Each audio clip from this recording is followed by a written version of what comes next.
দলীয় প্রতীকে প্রথমবারের মতো পৌরসভা নির্বাচনের তফসিল ঘোষণা করেছে নির্বাচন কমিশন। ডিসেম্বরে পৌর নির্বাচন হবে এমন খবর ছড়ানোর পর থেকেই মাঠে ঘাটে নির্বাচনী হাওয়া উত্তাপ ছড়াতে শুরু করেছে পৌর এলাকাগুলোতে। বেড়েছে ক্ষমতাসীনদের নড়াচড়া, তবে মাঠে নেই বিএনপি। গত উপজেলা নির্বাচনে বিভিন্ন ভোট কেন্দ্রের অনিয়ম ও ভোট জালিয়াতির অভিযোগ এনে এবারের নির্বাচনটিও কতটা নিরপেক্ষ হবে তা নিয়ে প্রশ্ন তুলেছে বিএনপি। এসব নিয়েই বাংলাদেশে এখন আপনাদের স্বাগত জানাচ্ছি আমি সুলতানা রহমান। আমার সঙ্গে কথা বলতে স্টুডিওতে আছেন বাংলা ভিশনের বার্তা প্রধান মোস্তফা ফিরোজ এবং সুচিন্তা ফাউন্ডেশনের চেয়ারম্যান মোহাম্মদ আলী আরাফাত। আপনাদের দুজনকে স্বাগত জানাচ্ছি। স্থানীয় সরকার নির্বাচনের গতকাল তফসিল ঘোষণা করা হয়েছে 30 ডিসেম্বর ভোট গ্রহণ। কিন্তু আমি একটু যেতে চাই, আপনি যদি খবরের কাগজ দেখেন সেখানে একটি কাগজ শিরোনাম করেছে দলীয়ভাবে স্থানীয় সরকার নির্বাচনে কালো টাকার ব্যবহার বাড়বে। যদিও এই বিষয়গুলি নিয়ে স্থানীয় সরকার নির্বাচন দলীয়করণ করার ফলে কি কি মানে নেতিবাচক দিক থাকতে পারে এগুলো নিয়ে অনেক আলোচনা হয়েছে। এরই মধ্যে তফসিলও ঘোষণা করা হয়েছে। কিন্তু মানে এই তফসিল ঘোষণা করার আগে যেহেতু রাজনৈতিক দলগুলো এই নির্বাচনে অংশ নেবে, তাদের সঙ্গে কি একটু কথা বলা, আলাপ আলোচনার কি কোনো দরকার ছিল মোস্তফা ফিরোজ? এটা তো মানে খুবই দরকার ছিল এবং এটা মানে হওয়াই বাঞ্ছনীয় ছিল। কারণ এই দলীয় প্রতীকে নির্বাচন নিয়ে কিন্তু নানান রকম সন্দেহ সংশয় আছে।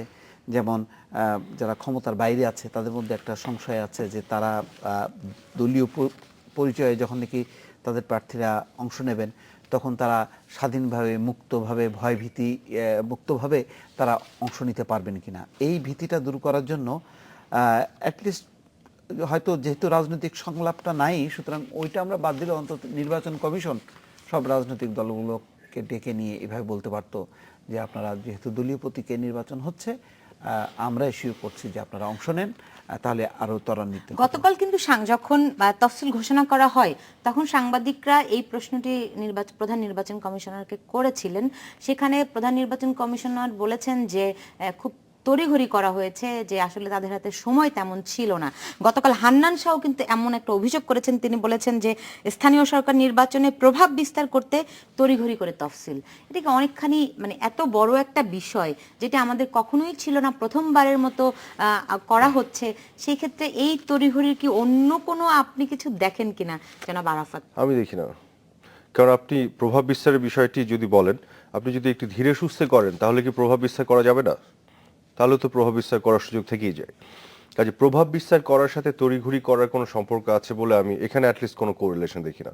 তবে আমি জানি না আসলে তড়িঘড়ি কেন করা হয়েছে বা আদৌ তড়িঘড়ি এটাকে বলা হচ্ছে যেটা আসলে কিনা, বা ডিউ টাইমেই হচ্ছে কিনা, বা গভর্নমেন্টের তরফ থেকে কি ওপিনিয়ন তাদের আছে, এক্সপ্লেনেশন কি আছে, এটা আমার জানা নেই। তবে যেটা হচ্ছে যে সব বিষয় নিয়ে এক ধরনের নেতিবাচক চিন্তাভাবনার বা আলোচনার একটা পরিবেশ তৈরি হয় আমরা দেখেছি। সেই অর্থে হয়তো এটা নিয়েও একটা প্রশ্ন তোলা হচ্ছে, এটাও হতে পারে। কারণ আমি কিছুদিন আগে দেখছিলাম অন্য একটি বিষয় যদি আনি, যদিও রেলেভেন্টলি, একটা আলোচনায় একজন বলছিলেন যে এই যে সবকিছু ফেসবুক, ভাইবার এগুলো বন্ধ করে দিয়েছে, বন্ধ করার এটা ভুল সিদ্ধান্ত ছিল, কেন এটা করে আসলে কোনো লাভ হয়নি। আবার তখন একজন বললেন আবার যদি বন্ধ করা না হতো এবং তার ফলশ্রুতিতে যদি কিছু মানে ক্রাইম ঘটতো, তখন আপনি আবার বলতেন যে কেন গভর্নমেন্ট প্রোঅ্যাক্টিভলি অ্যাকশন নিল না, এই যে এই ঘটনাগুলি ঘটলো। তো আপনার সমালোচনা যদি করতে চান, ওই তড়িঘড়ি করে করলে আপনি বলবেন তড়িঘড়ি করে কেন করা হলো, আর ধীরে সুস্থে করা হলে তখন বলা হবে যে ধীরে সুস্থে বেশি করা হচ্ছে, কেন তাড়াহুড়া করা হচ্ছে না। সো বিভিন্নভাবে আপনার সমালোচনা করা যায়, কিন্তু সমালোচনার পিছন দিকে একটা যৌক্তিক বিশ্লেষণ যদি থাকে, একটা রিজনিং থাকে, তাহলে আমি সেটা নিয়ে চিন্তা করতে, আলোচনা করতে রাজি আছি।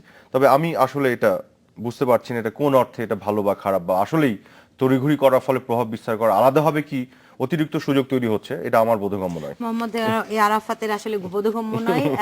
মোস্তফা ফিরোজ, আপনার কাছে কি এটার কোনো না, ব্যাখ্যা তড়িঘড়ি আছে কিনা? না, এই যে এই নির্বাচনটা হবে এটা কিন্তু আনুষ্ঠানিক ঘোষণার আগেই কিন্তু একটা ধারণা করা হচ্ছিল যে ডিসেম্বরের শেষ দিকে একটা নির্বাচন হওয়ারই কথা ছিল, হওয়ারই এটা কথা ছিল। পূর্ব তো ইয়ে এটা আর তো কি। ওই যে হয় না যে মার্চে আমি জানি যে পরীক্ষা তো হবেই, কিন্তু আনুষ্ঠানিকভাবে একটা তারিখ ঘোষণা করে, কিন্তু যারা শিক্ষার্থী তারা জানে যে তার ম্যাট্রিক পরীক্ষাটা, ইন্টারমিডিয়েট না না, পরীক্ষাটা এখানে কখন পার্থক্যটা হবে। হচ্ছে কি যে হ্যাঁ, পার্থক্যটা ছিল ডিসেম্বরে একটা। এতগুলি পৌর নির্বাচন হইতে হবে না, এরকম একটা এইটা নিয়ে আমি মনে করি না তড়িঘড়ি যেটা ছিল সেটা হলো যে দলীয়করণ করার, হ্যাঁ, এইটার দলীয় কথাই প্রতীকে বলা যে হচ্ছে। নির্বাচন হবে সেখানে যেখানে যারা যারা বলছিল যে এখানে সরকার একটা প্রভাব ফেলতে পারে, আমরা দলীয় প্রতীকে অংশ নিলে আমরা কোনো রকম হয়রানি বা কোনো রাজনৈতিক নিপীড়নের শিকার হবো কিনা সেই বিষয়টা এটা নিয়ে আমি একটু বলতে চাই। নির্বাচন কমিশন ডেকে নিয়ে বলা মানে বলতে পারতো যে আপনারা এই প্রথমবারের মতন হচ্ছে, এটাকে সুন্দরভাবে করেন, আমরা যেভাবে আইন শৃঙ্খলা রক্ষাকারী বাহিনী আমাদের নিয়ন্ত্রণে থাকবে আমরা এই প্রোটেকশনটা দেবো, এবং এই ব্যাপারে আমরা সরকারের এটা নিয়ে আপনার সাথে আমি এগ্রি করি যে হ্যাঁ আরো ভালো হতো যদি ডেকে সবাইকে বলতো, তাহলে আরো ভালো হতো। এটা একদিকে যেমন ঠিক, আবার আরেকদিকে যেটা হচ্ছে যে দলীয় প্রতীকের বিষয়টি যদি বলেন, এটা নিয়ে আমার বক্তব্য কিন্তু আমি বিভিন্ন সময় দিয়েছি। আমি বলেছি যে সবচেয়ে ভালো যেটি হতো দলীয় প্রতীক ছাড়া যদি স্থানীয় সরকার নির্বাচনগুলি হতো, সেটা হচ্ছে সবচেয়ে ভালো হতো। কিন্তু সবচেয়ে ভালোটা তো বাস্তবতা অনেক সময় ঘটানো সম্ভব হচ্ছে না। আমরা যেটা দেখেছি যে দলীয় প্রতীক ছাড়া নির্বাচন হচ্ছে, কিন্তু আসলে দলীয় নির্বাচনই হয়েছে। আপনারা গণমাধ্যমও এক্স্যাক্টলি, আমি বলছি যে আপনারা গণমাধ্যম কিন্তু আওয়ামী লীগ বিএনপিও দেখিয়েছেন, আপনারাও দেখেছেন, এবং মার্কা হয়তো নৌকা ধানের ছিল না, কিন্তু সবাই জানি এটা আওয়ামী লীগের প্রার্থী। ব্র্যাকেট বন্দি করতাম, এখন ব্র্যাকেটটা থাকবে, দ্যাটস ইট। তো যে কারণে আমি যেটা বলছি ওই হিপোক্রিটিক্যাল জায়গা থেকে রাদার এখন যে পরিষ্কার করে ফেলা হয়েছে এটা মন্দের ভালো, এটা আমি আগে বলেছি। আমি যদি জাস্ট এটার বিপরীতে মাত্র 2 দিন আগে রাশেদ খান মেনন বলেছেন যে এই দলীয় নির্বাচন হওয়ার কারণে আসলে তৃণমূলে যে গণতান্ত্রিক একটা আবহ ছিল সেটি আসলে নষ্ট হবে, ফলে এটা আমি মনে করি না। আমি আগে যে এই দলীয় প্রতীক ছাড়া যে হিপোক্রিটিক্যাল অবস্থান ছিল, যে দলীয় প্রতীক নাই কিন্তু দলের নির্বাচন হচ্ছে, এই অসততা জায়গা থেকে এখন পরিচ্ছন্ন হয়েছে, এটা বেটার। আপনি যদি পূর্ণাঙ্গ অর্থে নির্দলীয় করতে পারতেন তাহলে আমি ওইটা বলতাম ওইটাই সবচেয়ে ভালো। এটা তো আমরা ট্রেডিশনালি বছরের পর বছর ধরে পেরে উঠিনি, কেউই পারেনি। গবেষণার বলতে চাই, সেটা হচ্ছে খান ফাউন্ডেশন, তারা একটা গবেষণা করেছিল যে স্থানীয় পর্যায়ে দলীয় নির্বাচন হলে কি হবে। তাতে দেখা যাচ্ছে যে অর্ধেক নারী জনপ্রতিনিধি আসলে স্থানীয় সরকার নির্বাচন দলীয় চান না। না, কিন্তু আমার মনে একটা আমরা তো মানে মৌলিক দিকটা দেখবো, মৌলিক দিকটা হচ্ছে এটাই যে দলীয়ভাবেই আসলে নির্বাচন হতো, এখন সেটা দলের একটা কাঠামো, সমস্যাটা কিন্তু সেখানে না। এইটাই বরং একটা ভালো যে একটা হিপোক্রেসির জায়গা থেকে আমরা বের হয়ে আসলাম। বিষয়টা হচ্ছে যে এটাকে সাকসেসফুল করার জন্য, সুন্দর সুষ্ঠু শান্তিপূর্ণ করার জন্য, সেটার জন্য যা যা করণীয় দরকার সেটা স্থানীয় পর্যায়ে এবং নির্বাচন কমিশন পর্যায়ে, রাজনৈতিক পর্যায়ে যেখানে যেখানে আলাপ আলোচনাগুলো করা দরকার সেই ব্যবস্থাগুলি নেওয়া দরকার। এটাই হচ্ছে মূল বিষয়। আমি যদি বলি এই বিষয়টি যারা সবাই বলে যে এক ধরনের হিপোক্রেসি ছিল, দলীয়ভাবেই হতো কিন্তু সেটা শুধু আইনগতভাবে ছিল না, এটা আমরা আসলে টপ থেকে দেখি। যদি বটম থেকে দেখি আপনি দেখবেন যে অনেক জনপ্রতিনিধি একেবারে তৃণমূল থেকে আসলে উঠে আসতো, তারা স্বতন্ত্র প্রার্থী হিসেবে একেবারে 3-4 বছর ধরে কিন্তু কাজ শুরু করতো কমপক্ষে। সেই সুযোগগুলি কি তাদের আর থাকবে? কেন থাকবে না? মানে এখানে কি স্বতন্ত্রভাবে স্বাধীনভাবে কেউ কি ইলেকশন করতে পারবে না? করতে পারবে, কিন্তু এখন আমরা গ্রামগঞ্জ থেকে একেবারে তৃণমূল থেকে যেই খবরগুলি পাচ্ছি তাতে দেখা যাচ্ছে যে মানে যারা স্বতন্ত্র প্রার্থী হওয়ার কথা চিন্তা ভাবনা করছিলেন তারা আসলে এখন দলের পেছনে সময়টা দিচ্ছে। বাট আপনাকে আমি বলে দেই, দলের পেছনে সময় দিচ্ছে তো দল তো একজনকে নমিনেশন দিবে। এই দলের মধ্যেরই অনেক লোক দেখবেন 7-8 জন স্বতন্ত্র আগে যেমন দাঁড়িয়েছে এখনো দাঁড়িয়ে যাবে, ঘটনা একই ঘটবে। শুধু দলের লোকটি আগে দলের প্রতীক ছাড়া নির্বাচন করতো, কিন্তু দলেরই নির্বাচন এখন প্রতীক নিয়ে করে ওরা সবাই নির্বাচন করবে। দলের দায়িত্ব কিন্তু বাড়লো, দলের দায়িত্ব বাড়লো আরো, যেহেতু দলীয় প্রতীকের নির্বাচন, সুতরাং এখানে কিন্তু মানুষ দেখবে যে আওয়ামী লীগ কোন লোককে নমিনেশন দিল, বিএনপি কোন লোককে নমিনেশন দিল, বরং এটা দলের উপরে আরো চাপটা বাড়লো। এখন কেন্দ্র থেকে বলতে পারবে যে আগে তোমরা কি করছো না করছো সেটা কিন্তু আমরা নিলাম না, কিন্তু এখন কিন্তু তোমার হাতে নৌকা দেওয়া হবে, তোমার হাতে ধানের শীষ দেওয়া হবে। সুতরাং তুমি যদি শুদ্ধ না হও, ঠিক না হও, তাহলে কিন্তু তোমাকে নমিনেশন দেওয়া হবে না, বরং এখন দলের একটা কন্ট্রোল থাকবে নিচের দিকে, এবং কম্পিটিশন হবে যে ধানের শীষের প্রতীকের যে লোকটা তার চেয়েও ভালো লোক, অথবা নৌকার যে লোকটা তার চেয়ে ভালো লোক দেওয়ার চেষ্টা করবে ধানের শীষ প্রতীকের যারা দল দিবে। সুতরাং আমার মনে হয় যে এটা একটা ভালো হবে বলে আমারও মনে হয় না। ধরেন আপনার মাছ মার্কা বা আপনার কি বলে হারিকেন মার্কায় যারা আগে দাঁড়াতো নৌকা ধানের শীষের বদলে, তখন ওই দল থেকে নমিনেশন পেতো, ওই মার্কাগুলি পেতো, তখনও 7-8 জন স্বতন্ত্র দাঁড়াতো। এখনো নৌকা ধানের শীষ নেওয়ার পরও দেখবেন 7-8 জন নতুন দাঁড়িয়েছে।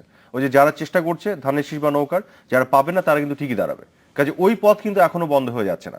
এবং জাতীয় নির্বাচনে আমরা স্বতন্ত্র মানে প্রার্থীদের দেখেছি নির্বাচন করে বিজয়ী হতে দেখেছি, প্রতিষ্ঠিত নৌকা বা ধানের শীষের বিপক্ষে। এটা জাতীয় নির্বাচনে ঘটেছে। আর গ্রাসরুটে স্থানীয় সরকারের ক্ষেত্রে তো ট্রেডিশনালি যা ঘটেছে তাই ঘটবে। আমি ব্যক্তিগতভাবে মনে করি হিপোক্রিটিক্যাল জায়গা থেকে বের হতে পেরেছে। আর খান ফাউন্ডেশনের আপনি যে রিপোর্টটা বলছেন এটার সাথে আমি একমত, আমারও তো উত্তর একই। আমি তো চাই স্থানীয় সরকার নির্বাচন গ্রাসরুটে নির্দলীয়ভাবে হোক, কিন্তু সেটা তো কেউ করতে পারছি না, আমরা কেউ করতে পারছি না। যেহেতু আমরা বাস্তবতা জায়গাতে পাচ্ছি না, সেখানে আমি বলছি হিপোক্রেসির চাইতে এটা বেটার, এটা মন্দের ভালো। সো এখন আমার কাছে কেন যেন মনে হচ্ছে, আমি নারী বলে কিনা, যে নারী যারা স্বতন্ত্র প্রার্থী বা যারা নেতৃত্ব নিতে চায় এরকম প্রার্থীরা সবচেয়ে বেশি ঝুঁকির মুখে পড়লো। কারণ কি, আপনি দেখবেন যে কোন দলের নেতার ওয়াইফ হচ্ছে গিয়ে মনোনয়ন পেয়ে যাবে, অথচ যার একটু সম্ভাবনা ছিল নেতৃত্বের, সে আর কিন্তু এই সম্ভাবনাটা একই পাবে ঘটনা না। ছিল। আগে তো মনোনয়নই দিত, শুধু মার্কা আলাদা ছিল। মনোনয়ন কি তখনও কি ওই ধরেন আপনি দলের বাইরে কেউ, দলের বাইরে কেউ পেত, নৌকা নিয়ে এখন যাকে দিবে নৌকা না, যদি একটা কিন্তু ভিন্ন ট্র্যাক কিন্তু ছিল। সেই ট্র্যাকটা কি, ট্র্যাকটা হচ্ছে কি, যেই স্বতন্ত্রের অবস্থা ভালো, দলগুলি সবসময় চেষ্টা করতে তাকে পক্ষে নেয়ার। হ্যাঁ, এটা এখন এখনো ওই করবে। ব্যক্তিকে চেষ্টা করতে হচ্ছে সে কোন দলে যেতে পারে। না না, দুইটা কিন্তু বিপরীতমুখী। নট নেসেসারিলি, কিন্তু নট নেসেসারিলি। অনেক ক্ষেত্রে আমরা যে খবরগুলি পাচ্ছি এরকম নট একটা, নেসেসারিলি। আপনাকে আমি বলি, ইভেন জাতীয় নির্বাচনের ক্ষেত্রেও দুটো জিনিসই একইভাবে কাজ করে। সেটা হচ্ছে একটি দলের যে সাংগঠনিক অবস্থা এবং দলের যে জনপ্রিয়তা, এবং দ্বিতীয় জিনিসটা হচ্ছে সেই ব্যক্তির জনপ্রিয়তা এবং তার গ্রহণযোগ্যতা সেই এলাকায়। দুটোর মিশ্রণেই কিন্তু একটা নমিনেশন ঠিক করা হয়। এবং সেটা আপনি ধানের শীষ বা নৌকার ক্ষেত্রে, মানে এটা হলেও যেভাবে চিন্তা করবেন, এটা যদি আপনার নির্দলীয় একটা মোড়কে যদি অন্য কি বলে প্রতীকের ক্ষেত্রে হয়, একইভাবে চিন্তা করেই কিন্তু মোটামুটি করা হয়। সুলতান, আমার মনে হয় যে আমাদের আলোচনাটা, যেহেতু এটা একটা আইন পাশ হয়েছে, সুতরাং এটা এখন দলীয় প্রতীকেই হবে, এটা আমরা ধরে নিয়ে দলগুলোকে আমরা বরং সুশীল সমাজ বা বিভিন্ন পর্যায়ে আমরা যারা আছি তাদেরকে চাপ দেয়া যে আপনারা তৃণমূল পর্যায়ে ভালো মানুষ, সৎ মানুষ নির্বাচন করেন। সৎ মানুষ যদি তার পেছনে যদি দল থাকে, এটার চেয়েও কিন্তু অনেক ভালো কিছু হয় না। কারণ দেখেন, স্বতন্ত্র হিসেবে মনে করেন যে উনি স্বতন্ত্র ভালো মানুষ, উনি নির্বাচিত হলেন, কিন্তু একটা বেকায়দা থাকে তার, যেহেতু পুরো গভর্নমেন্টের সরকার ব্যবস্থাটা দলীয়, সুতরাং ওনার কিন্তু সাপোর্ট নেওয়ার ক্ষেত্রে একটা সমস্যা হতে পারে। সুতরাং উনি ভালো মানুষ, আবার ওনার প্রতীক হলো ধানের শীষ অথবা নৌকা, তখন কিন্তু ওনার পক্ষে মানে সহজ হয় অনেক কিছু আদায় করার ক্ষেত্রে। স্তরে স্তরে মানে তৃণমূল থেকে শুরু করে কেন্দ্রীয় পর্যায়ে তার একটা চেইন থাকে। সুতরাং এই চেইন থেকে অনেক সাহায্য সহযোগিতা, উন্নয়ন কাজে কিন্তু হেল্প করা যায়। গুরুত্ব না, এটা আপনারাও জানেন। এখন দলগুলো তাহলে সেই ধরনের সৎ মানুষদের কিভাবে খুঁজে বের করে এনে প্রমোট করতে পারে, সেইটা আমরা মানে বোঝার চেষ্টা করব, জানার চেষ্টা করব। নিচ্ছি মাত্র 40 সেকেন্ডের একটি বিরতি, সঙ্গে থাকুন।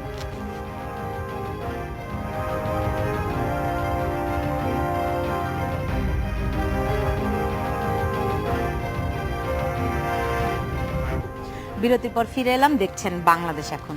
যে জনাব আরাফাত, আপনার কাছে মানে মনে হয় যে কোন প্রক্রিয়ায় গেলে রাজনৈতিক দলগুলো সত্যি সৎ ভালো মানুষদের আসলে তৃণমূল থেকে তুলে নিয়ে আসতে পারে? রাজনীতি তো অনেক কমপ্লেক্স একটা ব্যাপার। শুধু একজন সৎ মানুষ কিন্তু নিষ্ক্রিয়, যথেষ্ট স্কিলসের অভাব আছে, এরকম মানুষ তো রাজনীতিতে সফল হতে পারবে না। আপনার অনেকগুলি কম্পোনেন্টের কম্বিনেশন এখানে লাগে। টাকাও থাকতে হবে, আধিপত্যও থাকতে হবে নাকি? এখন আপনার যেটা হচ্ছে কি না, গ্রাসরুটের কিছু রিয়ালিটি আছে, এটা তো আপনাকে মাথায় রেখে আবার পলিটিক্সে করতে হবে। আপনি ধরেন একেবারে নিরীহ নির্ভেজাল শুধু কিছু রিয়ালিটি আছে, এটা তো আপনাকে মাথায় রেখে আবার পলিটিক্সে করতে হবে। আপনি ধরেন একেবারে নিরীহ নির্ভেজাল শুধু সৎ মানুষ এবং শিক্ষকতা করে বিভিন্ন স্কুলে, এরকম মানুষকে নিয়ে যদি আপনি নির্বাচনে যান, আপনি তো সেই সমাজে টিকতেই পারবেন না। আপনার ধরেন সমাজকে বদল করতে হবে, বদল করতে গেলে আপনার ক্ষমতায় যেতে হবে, রাষ্ট্র ক্ষমতা নিতে হবে, এবং আপনার রাষ্ট্র ক্ষমতা নিয়ে টপ ডাউন অ্যাপ্রোচও নিতে হবে। সেক্ষেত্রে আপনার ফাইট আউট করতে হবে। কারণ ফাইট আউট যদি করেন, গ্রাসরুটটা যদি এরকম হয়, আপনি তো একেবারে নিরীহ নির্ভেজাল সাধারণ মানুষকে পারবেন না। আপনার ইন্টেনশন থাকবে, অবজেক্টিভ হচ্ছে আপনি ভালো কিছু করতে চান, কিন্তু কোথাও কোথাও ফাইট আউট করার জন্য কাটা দিয়ে আপনার কাটা তুলতে হয়। সো আপনি 300টাই যেমন ওরকম মানুষ হলে হবে না। কিছু কিছু ক্ষেত্রে আপনার ভালো মানুষ, শিক্ষিত মানুষ, কিছু কিছু ক্ষেত্রে ওই গ্রাসরুটের রিয়ালিটি যেটা ডিমান্ড করে। আমি আপনাকে একটা ছোট এক্সাম্পল দিই। ইট মাইট সাউন্ড ভেরি কি বলবো, আনপপুলার, কারণ আমরা তো ধরেন যারা বলি এবং যারা শুনি, তা আমরা শুধু পছন্দনীয় কথা বলতে এবং শুনতে মানে ভালোবাসি, কিন্তু আমরা মানে যেটা কড়া সত্য, মানে কি কি জানি বলে না, একটা আপনার খুবই তিক্ত কিন্তু সত্য, এগুলো কিন্তু আমরা সবাই বলিও না, শুনিও না। আপনাকে একটা এক্সাম্পল দিই।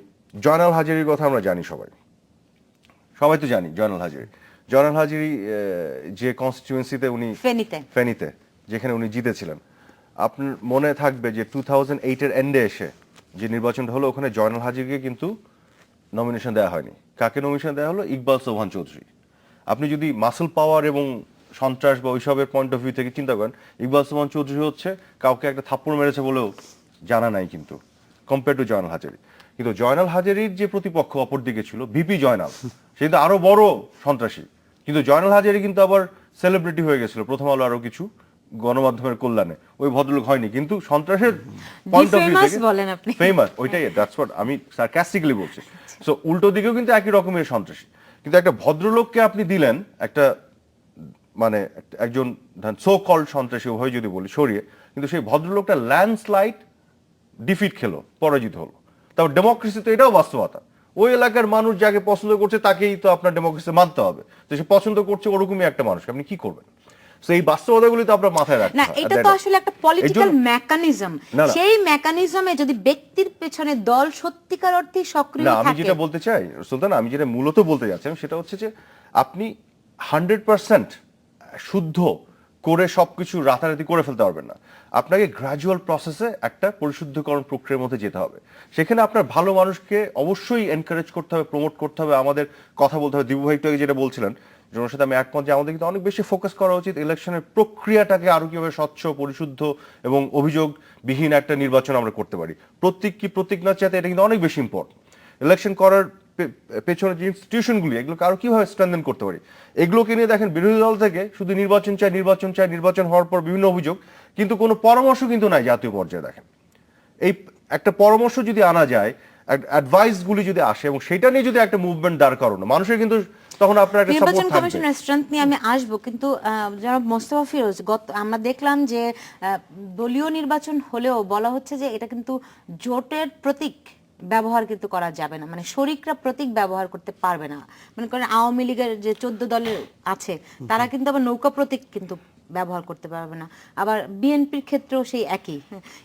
এর আসলে মানে মাঝে যার যদি বলি না, এটা ভালো তো আপনার। এটা কি তাহলে জিনিসটা? তৃণমূল থেকে যার যার দল তার প্রতীকগুলোকে নিয়ে, তার প্রার্থীগুলোকে নিয়ে নির্বাচনে আসলে সেটা আরো ভালো হবে। এবং মানে মনে করেন যদি এখন 14 দলীয় জোটগতভাবে হয়, তাহলে 14 দলের যে অন্যান্য শরিকরা আছে, মানে যে যারা আছে তারা তো অংশ নিতে পারছে না। একইভাবে এই মহাজোটের ক্ষেত্রেও, এক 20 দলীয় জোটের ক্ষেত্রেও তাই অবস্থা হবে। সুতরাং এটা একটা একটা ভালো ব্যবস্থা, কারণ এটা তো হলো স্থানীয় সরকার নির্বাচন, এটা তো জাতীয় নির্বাচন না। জাতীয় নির্বাচনে ঠিক আছে, এখানে যেহেতু একদম ক্ষমতায় একবার আসার ব্যাপার, সেখানে হয়তো জোটরা একটা প্রতীকে এ করলো, 2-3টা যদি জোট থাকে। এই ক্ষেত্রে আমার মনে হয় যে ভালো যে সবগুলো রাজনৈতিক নিবন্ধিত রাজনৈতিক দলগুলো তার প্রার্থী তৃণমূল থেকে একটা পরীক্ষা করে নিয়ে আসার দরকার। কারণ 14 দলীয় জোটেরও একটু বোঝার দরকার যে তার জোটের অন্যান্য শরিকদের আসলে স্ট্রেংথ কেমন, সেটা একটা বোঝার ব্যাপার থাকে। 20 দলীয় জোটও বুঝতে পারবে যে তার যে শরিক যারা আছে তারা কি ওয়ান ম্যান শো নাকি আসলে আছে, এটাও একটা বোঝার এবং একটা সুযোগও বড়। আমি মনে করি যে এটা কিন্তু গণতন্ত্র বিকাশের পথে এই ব্যবস্থাটা এবং দলীয় প্রতীকে নির্বাচনে অংশ নেওয়ার এটা কিন্তু বড় সুযোগ। আজকে আমরা যে সমালোচনা করছি, 2 বছর পরে 3 বছর পরে কিন্তু এটার বরং প্রশংসাই করব। তখন বরং আমরা বলবো যে হ্যাঁ, আগে কি অবস্থা ছিল, এটা কেন আরো আগে হলো না দলীয় প্রতীকে, তখন কিন্তু আমরা ওই আলোচনা করব। আরেকটা জিনিস একটু অ্যাড করতে চাই আপনার সাথে, সেটা হচ্ছে যে কোনো পরিবর্তন আপনার তো একটা রিস্ক নিয়ে করতে হবে, করে ট্রায়াল অ্যান্ড এররের মধ্যে যেতে হবে। আগে থেকে কিন্তু আমি সব ক্ষেত্রেই জেনে ফেলবো না 100% ভালো না খারাপ, একটা প্রসেসের মধ্যে দিয়ে চেক করব, ট্রায়াল অ্যান্ড এররে যাব, ভালো হলো কি হলো না দেখবো, তারপরে ওর সঙ্গে পরিবর্তন আবার হবে, ফাইন টিউন করতে করতে পরিশুদ্ধ হতে হতে যাবে, এটাই তো নিয়ম। কিন্তু আপনি যদি পরিবর্তন নাই করি, কোনো ইনিশিয়েটিভই না নেই, টেস্টটাই যদি না করতে চাই, ভালো না খারাপ, একসঙ্গে এতগুলি পৌরসভায় না যে আমি একটা একটু যুক্ত করি, 2-4টি পৌরসভায় যাওয়া যেতে না পারতো। ওইটা তো আমার মনে হয় যে possible এই যে স্থানীয় সরকারে এই যে দলীয় প্রতীকে নেবে, এটা কিন্তু একটা বড় রাজনৈতিক, সব রাজনৈতিক দলগুলোর জন্য কিন্তু একটা বড় চ্যালেঞ্জ। অর্থাৎ আগে শুধু আপনি কেন্দ্রে বসে রাজনীতি করতেন, এখন কিন্তু কেন্দ্রের যারা নেতৃত্ব করেন তাদের কিন্তু একদম তৃণমূল পর্যায়ে যেতে হবে। সেখানে দলগুলো সংগঠিত করতে হবে, সেখানে গণতান্ত্রিকভাবে প্রার্থী নির্বাচনের ক্ষেত্রে তাকে কাজ করতে হবে। অর্থাৎ পুরো বিষয়টাই কিন্তু একটা কেন্দ্রে যারা রাজনীতি করতেন তাদেরকে একদম চলে যেতে হচ্ছে তৃণমূল পর্যায় থেকে। সুতরাং তৃণমূল পর্যায় থেকে আপনি একদম কেন্দ্র পর্যায় পর্যন্ত আপনি সেইভাবে একটা গণতন্ত্রের একটা চর্চা করার সুযোগ পেলেন। অর্থাৎ এখানে আপনি কে কেমন, যেমন আজকে আমাদেরকে আলোচনা করতে হচ্ছে যে যেহেতু ভিপি জয়নাল আছে বলে আমার জয়নাল হাজারীকে চিন্তা করতে হচ্ছে, কিন্তু দিন যত গড়াবে দেখবেন যে এই ভিপি জয়নাল বা জয়নাল হাজারীরা আস্তে আস্তে চলে যাচ্ছে, কারণ দলগুলো অনেক বেশি দায়বদ্ধ হচ্ছে। তৃণমূল পর্যায় থেকে মানুষ যখন দলগুলো তারা কেউ চাইবে না যে তাদের ভাবমূর্তি নষ্ট হোক। সুতরাং এই দায়বদ্ধতার কারণে আমি মনে করি যে ভবিষ্যতে রাজনৈতিক দলগুলোর যারা নেতা কর্মী হবে বা নির্বাচিত ব্যক্তি হিসেবে যারা সামনে আসবেন তারা অনেক বেশি পরিচ্ছন্ন ইমেজের অধিকারী হবে। সে কিন্তু জনাব আরাফাত যেটা বললেন যে আসলে ওই যেরকম ওখানে আধিপত্য কিংবা একটা দল নিজেকে উঠিয়ে তুলে নিয়ে আসার জন্য যেরকম পক্ষ প্রতিপক্ষকে সমান সমান হতে হয়, সেক্ষেত্রে আপনি কি করে আসলে ক্লিন ইমেজ এস্টাবলিশ করা সবসময় ক্ষেত্র বিশেষে সব জায়গায় গোটা বাংলাদেশের চিত্র আমি বলিনি, হ্যাঁ, আমি কিছু কিছু এই ক্ষেত্রে বিষয়গুলো নিয়ে ফিরি। আমি একটা বিরতি নিয়ে আসছি, নিচ্ছে একটা ছোট্ট বিরতি, সঙ্গে থাকুন। বিরতির পর ফিরে এলাম, দেখছেন বাংলাদেশ এখন। জনাব আরাফাত, আপনি বলছিলেন যে আমি বলছিলাম যে ওই জয়নাল হাজারিয়ার ভিপি জয়নাল এরকমই যদি হয় মানে প্রার্থী নির্বাচনের ক্ষেত্রে, না, এটা যদি গোটা বাংলাদেশের চিত্র হয় তাহলে তো কোনো মানে আমাদের ভবিষ্যৎ বলে কিছু না। আমি বলছি যে এন্টার বাংলাদেশে সব জায়গায় চিত্র তো এরকম নয়। আমি বলছি কিছু কিছু ক্ষেত্রে তো আমাদের তৃণমূলের একটা বাস্তবতা আছে। এই বাস্তবতার মধ্যে আমাদের দাঁড়িয়ে অনেক সময় পলিটিক্যাল পার্টিগুলোকে ডিসিশন নিতে হয়। তো কিন্তু আমরা এবং গোটা বাংলাদেশে আর্থসামাজিক অবস্থা, দেশটা একটা তৃতীয় বিশ্বের দেশ, এখানে দারিদ্র্যের ব্যাপারগুলি আছে এবং আমাদের ওভারঅল কালচারাল যে ব্যাপারটা, তারপরে আমাদের ধরেন যেভাবে আমাদের মনোজগৎ তৈরি হয়, হ্যাঁ, সব কিছু নিয়ে যে বাস্তবতাটা, সেইখানে আপনি একবারে আপনার সবাইকে আপনি শুদ্ধ বিশুদ্ধ ওয়েস্টার্ন ডেমোক্রেসি যেমন হয় ওই জিনিসটা এখানে হবে না আশা করাটাও বোকামি। কাজে এই বাস্তবতা যেমন সেই বাস্তবতার জায়গায় দাঁড়িয়ে স্ট্র্যাটেজিক্যালি আপনার পলিটিক্যাল ডিসিশন এবং অ্যাকশনগুলি নিতে হয় পলিটিক্যাল পার্টিগুলি। সেই জায়গায় দাঁড়িয়ে বলছি কিছু কিছু ক্ষেত্রে এরকম হয়তো নমিনেশনস এরকম ডিসিশন নিতে বাধ্য হয়। বিকজ আপনার গোল যদি থাকে ইভেন্চুয়ালি আপনি ক্ষমতায় কেন যেতে চান সরকারের পরিচালনা, বিকজ আপনি আরো দেশকে এবং জাতিকে এগিয়ে নিতে চান, সেক্ষেত্রে আপনাকে বিজয়ী হতে হবে বাস্তবতার জায়গায় দাঁড়িয়ে কিছু কিছু ক্ষেত্রে। But at the same time আপনার কিন্তু শুধু এরকম যদি ডিসিশন সব জায়গায় হয়ে যায় তাহলে আপনি কিছু করতে পারবেন না। যে কারণে এদেশে এই গভর্নমেন্টে আপনি যদি আওয়ামী লীগের কথা বলেন, আওয়ামী লীগের সর্বোচ্চ পর্যায়ে অনেকগুলি হার্ভার্ড পিএইচডি আছে, এত সুশিক্ষিত লোকজন আছে, হ্যাঁ, অনেক ইন্টেলেকচুয়াল ইকোনমিস্ট আছে, অনেকে আছে যারা ফ্রন্ট এন্ডে ব্যাক এন্ডে বিভিন্নভাবে কাজ করছে। তো একটা পলিটিক্যাল পার্টিকে রাষ্ট্র পরিচালনা করার ক্ষেত্রে সব ধরনের মানুষ প্রয়োজন হয় এবং নিতে হয় এবং কাজে লাগাতে হয়। তো সেটাই আমি বলার চেষ্টা করি। জি, মোস্তফা ফিরোজ, বিএনপি কি এই স্থানীয় সরকার নির্বাচনে আসবে? না, তারা এখনো সুনির্দিষ্ট করে কিছু নিশ্চয়ই বলেনি। আসবে তারা। আমার তো মনে হয় যে আপনি হান্নান স্যার কথা বলছিলেন, তাদের একটা উদ্বেগ উৎকণ্ঠা যে তারা কি বলে, এখন তো যেহেতু দেশব্যাপী একটা গ্রেফতার অভিযানে অনেকেই তাদের নেতাকর্মীরা অ্যারেস্ট হয়েছে, তারা মনে করছে যে স্থানীয় নির্বাচনে সরকার একটা সুবিধা পাওয়ার জন্য এই ধরনের সারা দেশে ধরপাকড় করছে। সুতরাং ওই জায়গাটা যদি নির্বাচন কমিশন বা সরকারের পক্ষ থেকে যদি তাদেরকে আশ্বস্ত করা হয় তাহলে নিশ্চয়ই তারা নির্বাচন করবে। আপনার মনে আছে নিশ্চয়ই 5 জানুয়ারি নির্বাচন বর্জন প্রতিহতর পরেও কিন্তু তারা উপজেলা সিটি কর্পোরেশন নির্বাচনগুলোতে গেছে, উপজেলা নির্বাচনে গেছে, সিটি কর্পোরেশন নির্বাচন গেছে। সুতরাং মানে তাদের এই অবস্থা থেকে বের হয়ে আসার ফলাফল পেয়েছে। হ্যাঁ, এই অবস্থা থেকে বের হয়ে আসার কিন্তু একমাত্রই পথ হচ্ছে যত যেই পরিস্থিতি থাক না কেন এবং তারা যত বিরোধিতাই করুক না কেন মুখে, আলটিমেটলি হচ্ছে নির্বাচনেই তাদেরকে আসতে হবে এবং তারা নিশ্চয়ই আসবে। কিন্তু তারা হয়তো বার্গেন করছে সরকার যাতে লেভেল প্লেইং ফিল্ড, সেটা কি আসলে থাকবে শেষ পর্যন্ত? সেটা তো প্রশাসন, সেটাই তো নির্বাচন কমিশন সেই প্রক্রিয়াগুলো সেই আশ্বস্ত করার। নির্বাচন কমিশন প্রশাসনের সঙ্গে বিভিন্ন স্তরে কথাবার্তা বলে তাদেরকে আশ্বস্ত করবে যাতে সেই পরিস্থিতি যাতে তারা মধ্যে না পড়ে। জনাব আরাফাত, শুধু গতকালের হিসেবে যদি ধরি, আমরা দেখেছি যে বিএনপির বেশ কয়েকজন নেতাকে গ্রেফতার করা হয়েছে, একেবারেই মানে জেলা পর্যায়ের নেতা, হ্যাঁ, প্রতিদিনই এরকম কিন্তু তারা গ্রেফতার হচ্ছে। ফলে এই যে আসন্ন নির্বাচনে সেই তাদের কি লেভেল প্লেইং ফিল্ড থাকবে তাদের জন্য সমান? না, থাকবে না। সেক্ষেত্রে এটা স্ট্রেট ফরওয়ার্ড অ্যান্সার থাকবে না। এবং বাংলাদেশের মতন দেশগুলোতে, স্পেশালি বাংলাদেশে যদি আপনি হিস্টোরিক্যালি দেখেন, বাংলাদেশে কখনোই লেভেল প্লেইং গ্রাউন্ড ছিল না, এখনো থাকবে না এবং খুব নিকট অতীতে আমি দেখতে পাচ্ছি না যে ওয়েস্টার্ন ওয়ার্ল্ডের মতন লেভেল প্লেইং গ্রাউন্ড আসলে এখানে থাকবে। ওইটা হবে না। বাট যতটুকু থাকবে এটাকে সর্বোচ্চ সদ্ব্যবহার করে যারাই বিরোধী দলের রাজনীতি করবে তাদের চেষ্টা করতে হবে ইলেকশনে এসে ভালো করার। এটাই হচ্ছে বাস্তবতা। যদি আমি নিশ্চিত পরাজয় জেনে আমি কি করে, আমি যদি জানি আমার জন্য ওখানে পরাজয়ের ফাঁদ রাখা হয়েছে, তারপরে আমি সেই দৌড়ে কি করে অংশ নেই? আপনি যেটা বললেন এটা যদি সত্যি হয় তাহলে সেই দৌড়ে কারো অংশ নেওয়া উচিত না। বাট আপনি যেটা বলছেন গ্রেফতার করা হচ্ছে, এটা মানে তো ওটা না। নেতাদের গ্রেফতার করা হচ্ছে মানে নিশ্চিত পরাজয় তা তো নয়। বাংলাদেশে সারা জীবন পলিটিক্সে বিরোধী দলের নেতা কর্মীরা গ্রেফতার হয়েছে, কিন্তু সারা জীবন হেরে আসেনি, তারপরও জিতেছে, এরকম নজির আছে। যে কারণে বলছি যে এই কয়েকজন নেতাকে গ্রেফতার অর্থ যদি এটা ইন্টারপ্রিটেশন এই দাঁড়ায় যে আমি নিশ্চিত পরাজিত হব, তাহলে এটা আপনার সাথে আমি এগ্রি করি না। But at the same time hypothetically আপনি যেটা বলছেন, বিভিন্ন কারণে যদি আমি নিশ্চিত হয়ে পরাজিত হবই, তাহলে কেউ যাওয়ার কোনো মানে আছে বলে আমি মনে করি না। বাট আজকে এখনকার বাস্তবতা যেটা, তাতে আমি মনে করি না এই কতগুলো গ্রেফতারকে কেন্দ্র করে কোনো দলের ভেবে নেওয়া উচিত যে আমি নিশ্চিতভাবে পরাজিত হবই, এটাও আমি মনে করি না। তবে আপনার গ্রেফতারের বিষয়ে একটা কথা বলি, গ্রেফতারের ব্যাপারটা আপনি কিন্তু একতরফা হবে সরকারের উপরে দোষ দিতে পারবেন না। ওই অর্থে যে সরকার ইলেকশন কথা বলি, গ্রেফতারের ব্যাপারটা আপনি কিন্তু একতরফা হবে সরকারের উপরে দোষ দিতে পারবেন না। ওই অর্থে যে সরকার ইলেকশনকে সামনে রেখে একটা সুবিধা নেওয়ার জন্য করছে এবং বিএনপিকে বিপদে ফেলার জন্য, এটা কিন্তু আপনি বলতে পারবেন না। এটা হতেও পারে, কিন্তু একতরফাভাবে বলা যাবে না, আবার নাও হতে পারে। কোন অর্থে?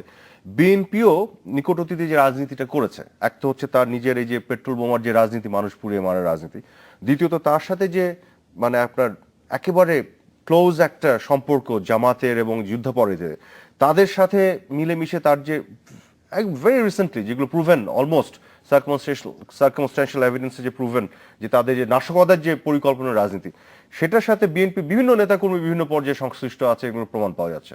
তার ভিত্তিতে অনেকে গ্রেফতার করা হচ্ছে জেনুইন কারণে, অন্য কোনো কারণে না। তো সেটারও তো একটা মানে আপনার গ্রহণযোগ্যতা আছে, কাজে এটা একতরফা বলা যাবে না। আপনি শুরুতে যেটা বলছিলেন যে আসলে লেভেল প্লেইং ফিল্ড থাকবে না, তাহলে এই কথাটি আপনি কিসের? কখনোই থাকবেন, থাকিনি বাংলাদেশে। কেন থাকবে না? বিকজ ইট ইজ বাংলাদেশের ডেমোক্রেসি এবং আমাদের আর্থসামাজিক অবস্থা, আমাদের cultural upbringing of our people, আমাদের ইনস্টিটিউশনগুলি ডেমোক্রেসির, আমরা ডেমোক্রেসির চর্চার যে প্রক্রিয়ার যে ফেজে আমরা এই মুহূর্তে আছি, এখানে 100% লেভেল প্লেইং গ্রাউন্ড যেটা ওয়েস্টার্ন ওয়ার্ল্ডে আছে, এটা বাংলাদেশে থাকবে না। এটা বিএনপি ক্ষমতায় থাকলেও থাকতো না, যে নির্বাচনে আওয়ামী লীগ জিতেছে বিরোধী দল থেকে, সেটা তো ছিল না। কাজে ওইটা এক্সপেক্ট করাটাই আমি মনে করি না যে খুব, তাহলে কি আসলে এই বাস্তবতাই মেনে নিতে হবে? বাট একটা অ্যাকসেপ্টেবল রেঞ্জের মধ্যে লেভেল প্লেইং গ্রাউন্ডের একটা অ্যাকসেপ্টেবল রেঞ্জের মধ্যে আনতে হবে। সেই অ্যাকসেপ্টেবল গ্রাউন্ড কি আসলে থাকবে? না, আমরা গাজীপুরের নির্বাচনের কথা মনে আছে, এরকম আমরা কিন্তু গাজীপুর সিটি কর্পোরেশন এরকম বেশ কিছু নির্বাচনের কথা বলতে পারবো যে যেই সিটি কর্পোরেশন নির্বাচনগুলি হয়েছে, এই নির্বাচনগুলি হয়ে যাওয়ার পরে যে নির্বাচনগুলি হয়েছে, 3টি সিটি কর্পোরেশন নির্বাচন হয়েছে, সেখানে কিন্তু আমরা পেশি শক্তির অনেক বেশি প্রয়োগ দেখেছি। কোন 3টির কথা বলছেন? গাজীপুরের কথা স্পেশালি আমি বলছি। গাজীপুরে তো বিএনপি জিতলো। না, গাজীপুরে তো বিএনপি জিতলো। ঢাকা চট্টগ্রামের কথা বলছেন? ঢাকা দুইটা এবং আপনি মিক্স করে ফেলছেন। আপনাকে আমি বলি, আমি ক্লারিফাই করে সুলতানকে, গাজীপুরে বিএনপি জিতেছে, রাজশাহীতে বিএনপি জিতেছে, বরিশালে বিএনপি জিতেছে। না, গাজীপুরের নির্বাচনটা পরে হয়েছিল। না, গাজীপুরটা পরে হয়েছে, বাট ওতে বিএনপি জিতেছে নির্বাচনের। কিন্তু আমরা দেখেছিলাম যে প্রার্থীকে আটক করে নিয়ে যাওয়া হয়েছিল, পরে আবার আপনি দেখেন সিলেটে গাজীপুরের প্রার্থীকেও আওয়ামী লীগ, সেটা পরে যে প্রার্থীকে না, যে মেয়র হয়েছে তাকে পরবর্তীতে আটক করা হয়েছে, তার এগেইনস্টে মামলা করা হয়েছে, বিকজ বিএনপির যে নাশকতার আন্দোলন, তার সাথে তার সংশ্লিষ্টতা পাওয়া গেছে। এখন আপনি যদি সিলেট ধরেন, রাজশাহী ধরেন, এরকম বেশ কয়েকটা 4টা না 6টা সিটি কর্পোরেশন আছে যেখানে মেয়র নির্বাচিত হওয়ার পরে তাদেরকে আসলে বরখাস্ত করা হয়েছে। না না, এতগুলি না। হ্যাঁ, 6টি সিটি কর্পোরেশন। সবগুলো বরখাস্ত হয়েছে। হ্যাঁ, এখন অল 6 অফ them। 13টি সিটি কর্পোরেশনের মধ্যে 6টিতে, এবং এরা সবাই বিএনপি সমর্থিত।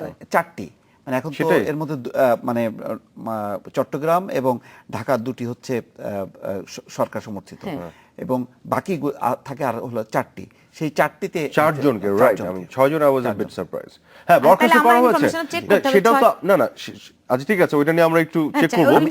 বাট ওয়েদার এটা 6 আর 4, ঠিক আছে, ধরেন এটা পুট ইট অ্যাসাইড, বরখাস্ত করার কারণ তো দেখানো হয়েছে স্পেসিফিকলি। আপনি মেয়র হওয়ার পরে that does not give you the right আপনি নাশকতার সাথে ইনভলভ থাকবেন, পেট্রোল বোমাতে মানুষকে পুরানোর সাথে আপনি সংযোগ থাকবে, এগুলো থাকলে তো তার বিরুদ্ধে আইনানুগ ব্যবস্থা নিতেই হবে।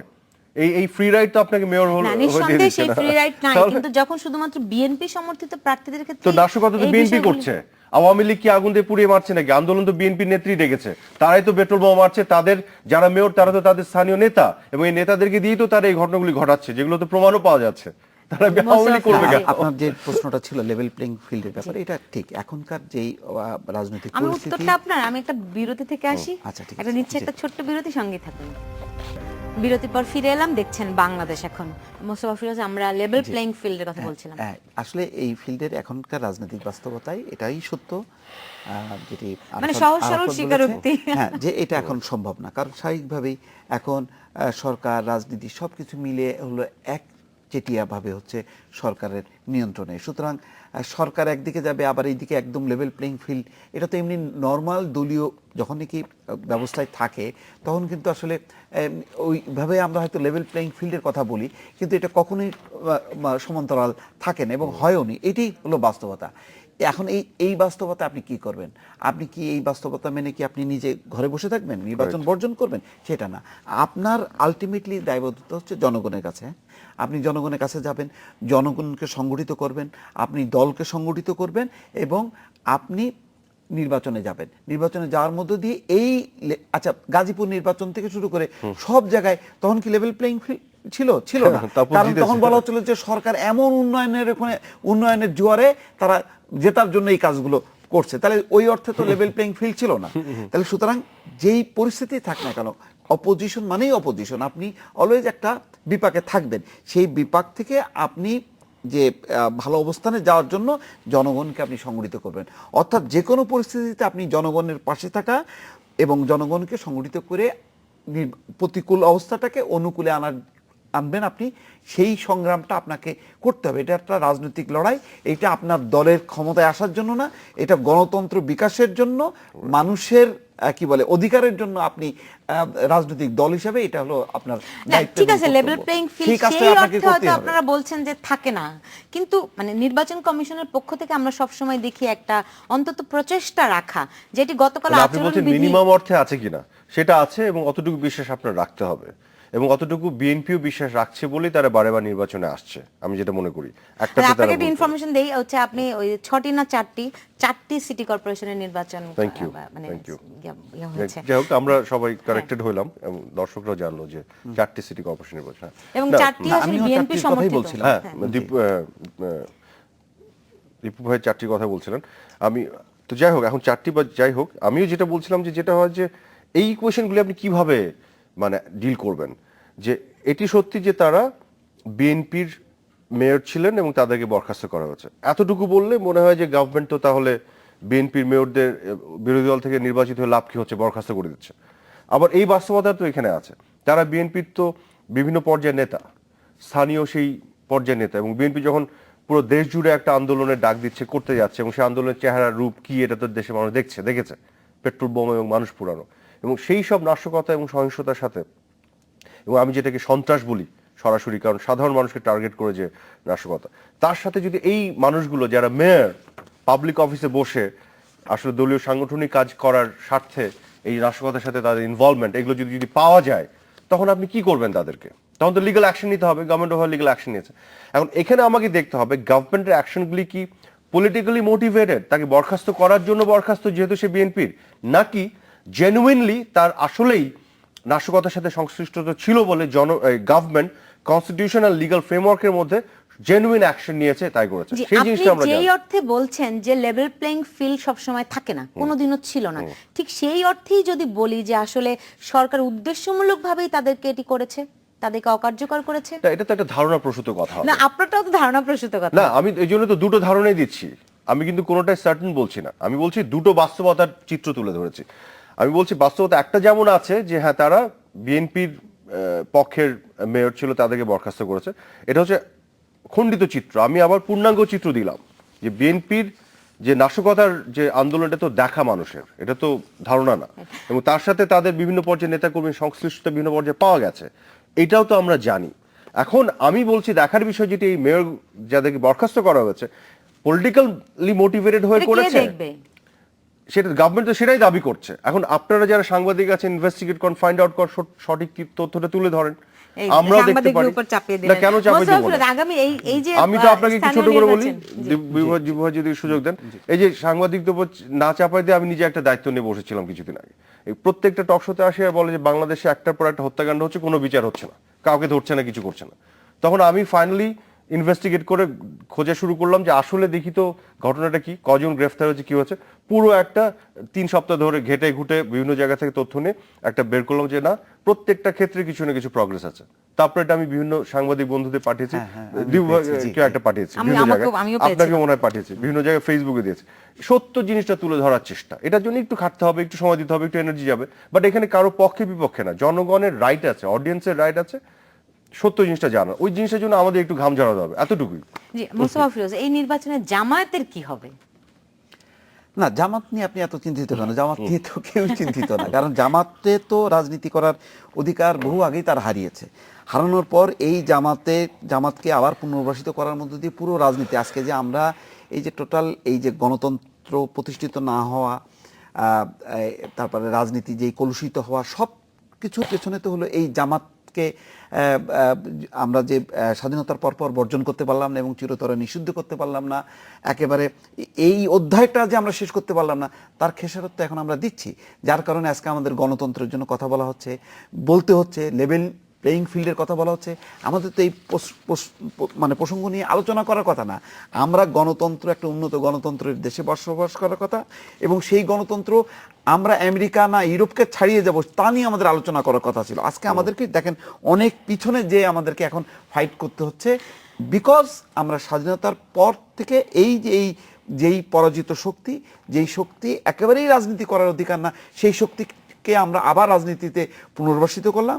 পুনর্বাসিত করার মধ্যে দিয়ে তার সাথে পেশি শক্তি মিলে কিন্তু আমরা একটা স্রেফ বুরুন্ডি, রুয়ান্ডা যেই পরিস্থিতি, অনেকটা সেই পরিস্থিতি থেকে যে আমাদেরকে এখন আবার সামনে এগোতে হচ্ছে। আগামী নির্বাচনে বিএনপি কি জামায়াতের সঙ্গে, এই নির্বাচনে, স্থানীয় সরকার পৌর নির্বাচনে বিএনপি কি জামায়াতের সঙ্গে জোটগতভাবে আসলে নির্বাচন করবে কিনা, করাটা সঙ্গত হবে কিনা? এখন তারা তাদের অস্তিত্ব রাখার জন্য এখন পর্যন্ত তাদের বিরতি নিচ্ছে, সঙ্গেই থাকুন।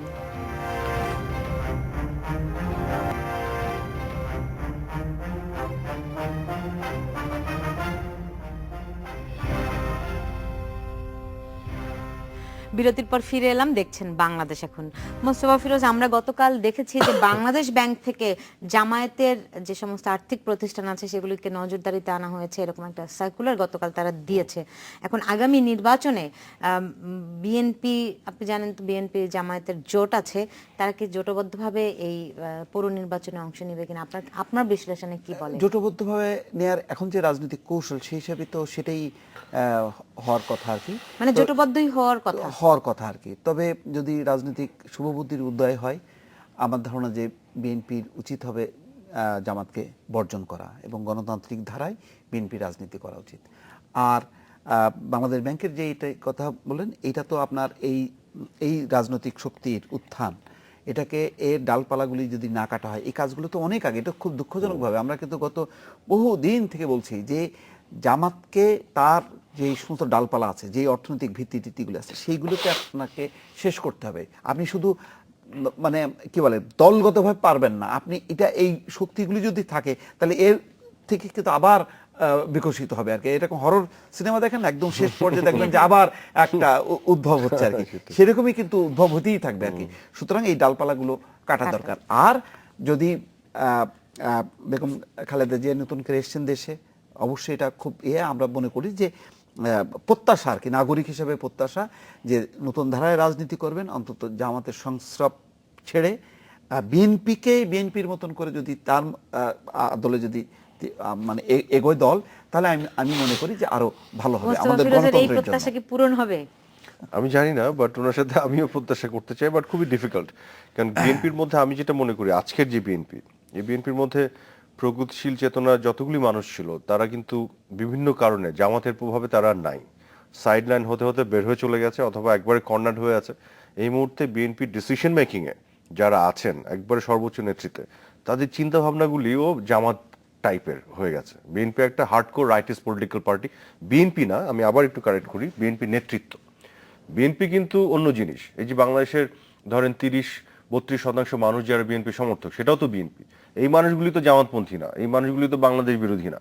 বিএনপির যে পক্ষের বিভিন্ন মানে আপনার প্রফেশনাল ক্রস সেকশনসের মানুষ আছে, কালচারাল অঙ্গনে যারা আছে, এরা তো বাংলাদেশের মানুষ। তো এটাকে যদি বলেন ওই অর্থে বিএনপি বাংলাদেশ কেন্দ্রিক একটি রাজনৈতিক দল, কিন্তু বিএনপির নেতৃত্ব যারা ডিসিশন নিচ্ছে তাদের ডিসিশনগুলি জামাত দ্বারা ইনফ্লুয়েন্সড এবং জামাত কেন্দ্রিক একটা hardcore right wing political party হয়ে দাঁড়িয়ে গেছে, যে কারণে বিএনপি প্রথমবারের মতন দেখলাম, বিএনপিকে তো এর আগে আমরা সরকার বিরোধী আন্দোলনে দেখেছি, কিন্তু এই প্রথমবারের মতন সন্ত্রাসী টাইপের আন্দোলন, সাধারণ মানুষকে টার্গেট করে যে মানে আপনার হত্যাকাণ্ড, এগুলো হচ্ছে জামাত টাইপের রেজিমেন্টেড পলিটিক্যাল পার্টিগুলো এই ধরনের কাজ করে।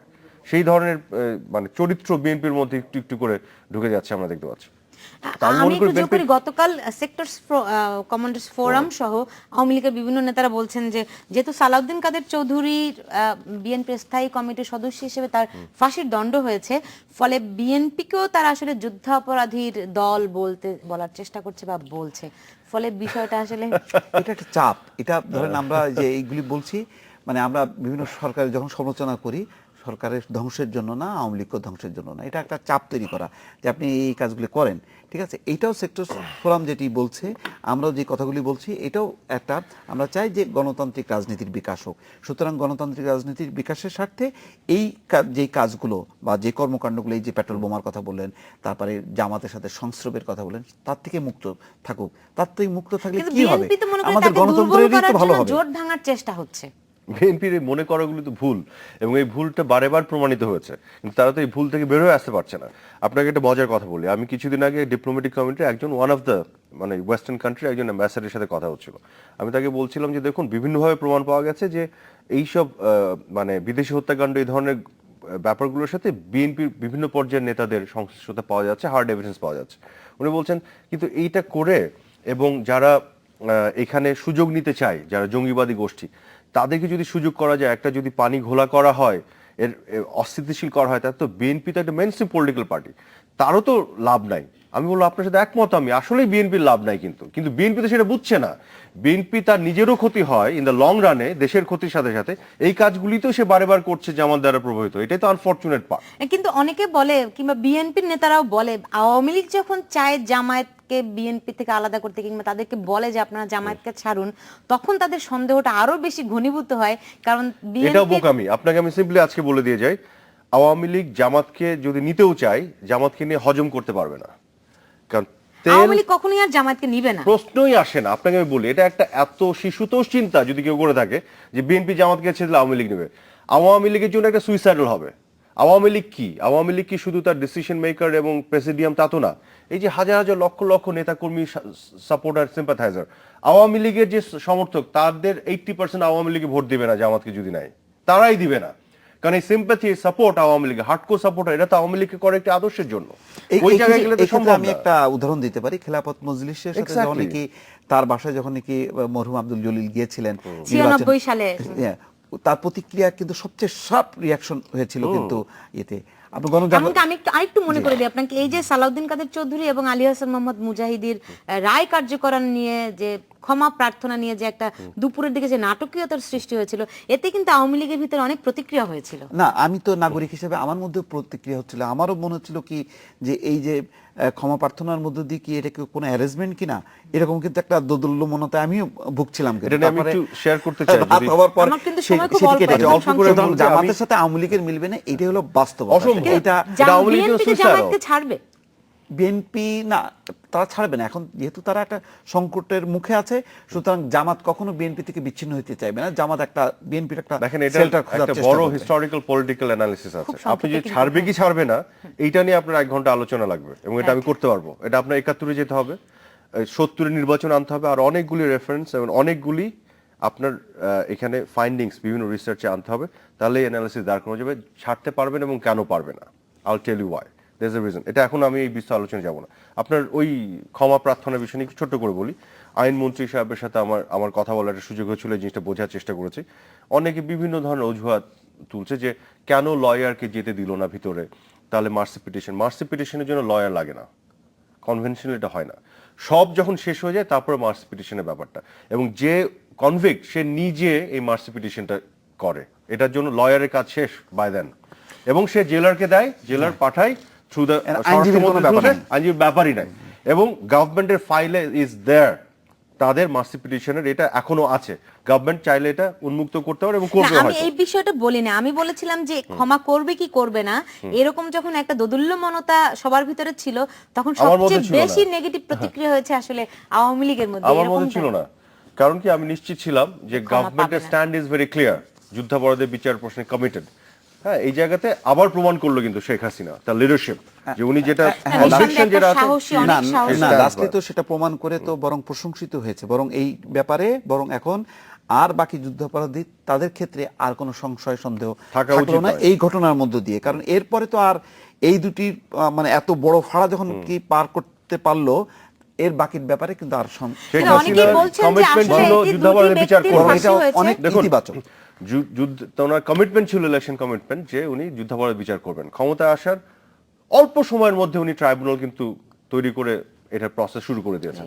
কিন্তু তাদের অনেকেই গ্রেফতার বলছেন করে যে হ্যাঁ, প্রক্রিয়া শুরু দুজন হয়ে গেছে। ব্যক্তির ফাঁসি হয়েছে, কিন্তু যেই মানসিকতার ফাঁসি দরকার সেটি আসলে কতখানি হয়েছে এটি এগুলো তো নিয়ে বিশাল অনেকেই- philosophical broad Exactly, level হ্যাঁ। আলোচনা এগুলো। ফলে আমরা আরেকদিন এসে আলোচনা করব। আপনাদের দুজনকে অনেক ধন্যবাদ আজকে স্টুডিওতে Thank you. আসার জন্য। দর্শক, আপনাদেরকে অনেক ধন্যবাদ। আপনারা সবাই ভালো থাকুন।